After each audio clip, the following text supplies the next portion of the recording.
Greetings to all of our friends around the world, and welcome to today's live webcast of Arianespace's 24th launch of Soyuz.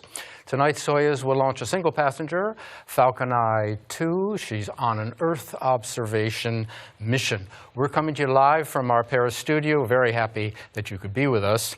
You can imagine that back in Kourou, the teams are gearing up for liftoff, which is due in just under 15 minutes. And we're going to go over to Kourou to get us started, where Stefan Israel, Arianespace Chief Executive, is standing by. Stefan, I can see you. Welcome and thanks for being with us. How are things in Kourou? We're nearing liftoff. Are all systems go? Yes, so everything is going very well in Kourou. You know that we are in the context of the pandemic, so the Jupiter Control Center has a limited audience tonight, but we are with all the teams, the Arianespace team, our customers, the UAE, and our partners, the satellite manufacturers, CNES and ESA, and so we are now in the final checks. Can you describe the mission in a bit more detail, maybe some facts and figures, and who else is involved on the satellite side? So tonight we are going to deliver for the UAE Armed Force. It's a very important mission. The mission Falcon Eye is a satellite which has been manufactured by two strong partners of Arianespace, Airbus Defense and Space and Thales Alenia Space. And again, we are going to deliver for the UAE. All right, we are into final operations. Can you give us a rundown on how the mission will proceed? What are some of the milestones that we should be looking out for? So 5 hours ago, we decided to fuel the Soyuz 3 stage, and now we are going to monitor how the weather is going to evolve up to the very end before liftoff. So let's be cautious to this point.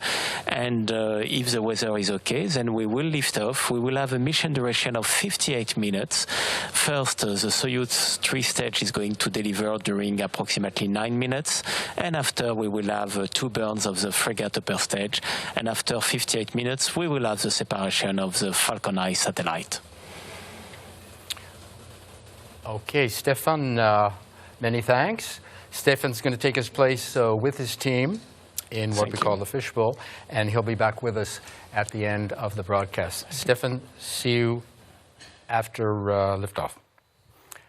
As you can see, we're on time and we're on target for liftoff. So many people responsible for making the mission happen. With Stefan is his team, that's the Arianespace High Command, also called the Flight Desk. There are others, many others making the mission happen, and we want to bring some of them to you, introduce them, the dramatis personae.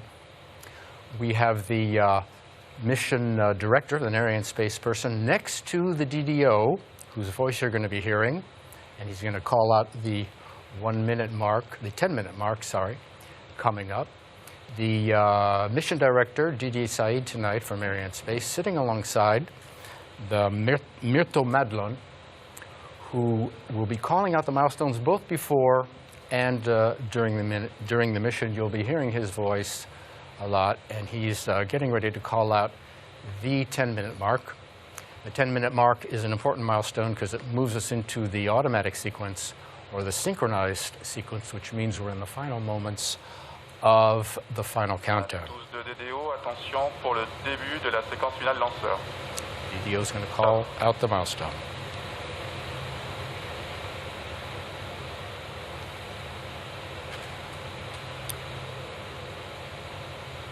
Okay, we are in the final moments of the final countdown. What's happening, basically, power passing from the ground computers, which are controlling everything now, to the launcher, making her autonomous. And right on time, we want to welcome Romy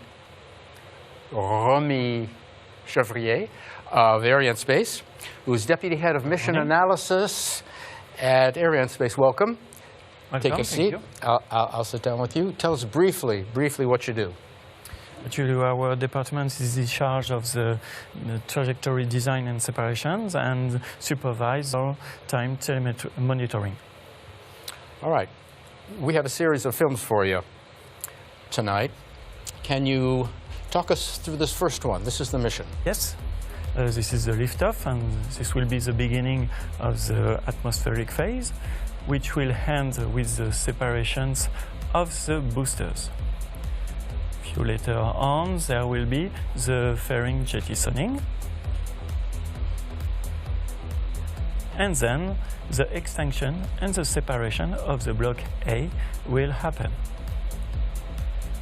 The block I will keep on accomplishing the missions until the heat extinctions. It will be the conclusion of the Soyuz ascent phase. Then it will be the first Fregat burn. After this burn, there will be a coasting phase, and during this coasting phase there will be a whole of telemetry of around 32 minutes. After that, there will be the second Fregat burn in order to circularize the orbits and to reach the separation orbit. Then the separation of Falcon Eye will occur, but it will not be the end of the mission. Indeed, there will be another coasting phase in order to wait the deorbiting boost. During it, there is a download of the telemetry. After that, there will be the third bird to desorbit the Fregat.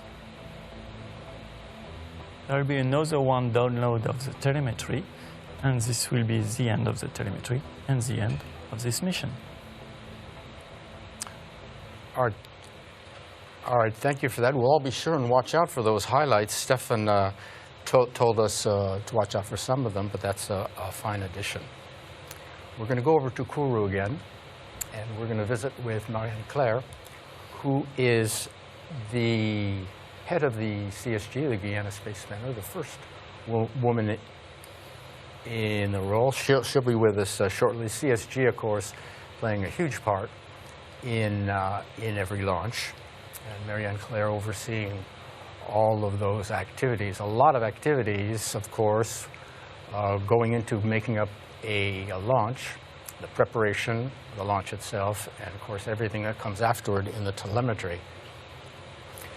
Marie-Claire, I can see you. So, I can also see the green status panels behind you. Welcome. It all looks green. Is that the case? Yes.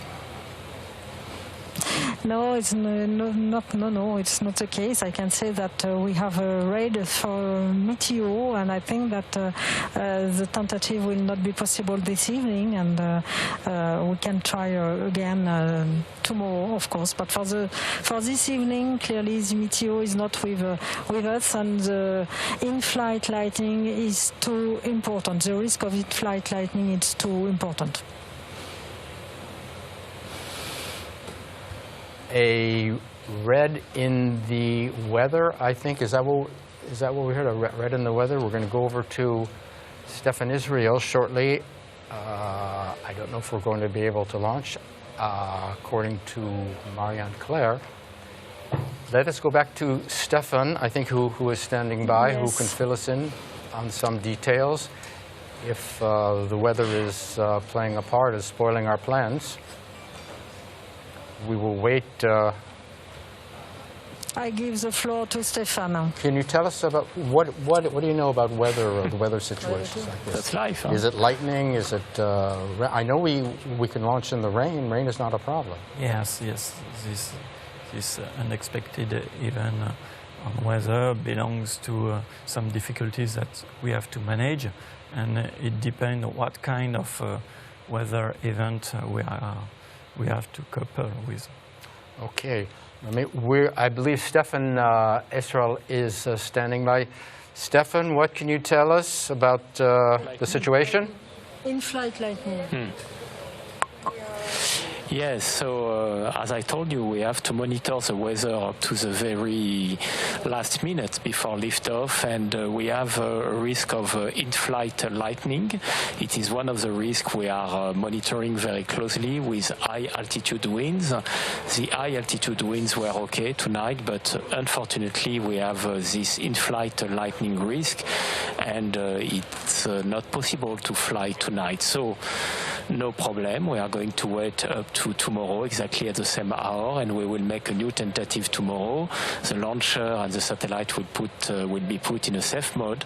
We just need to wait one more day, and then we will be back tomorrow for a new tentative, and it will be okay.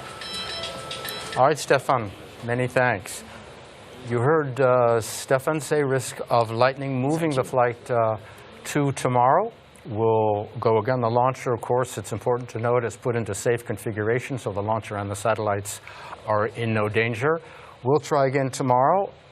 Please join us same time, same place. In the meantime, thanks for being with us. Stay tuned. We'll see you tomorrow.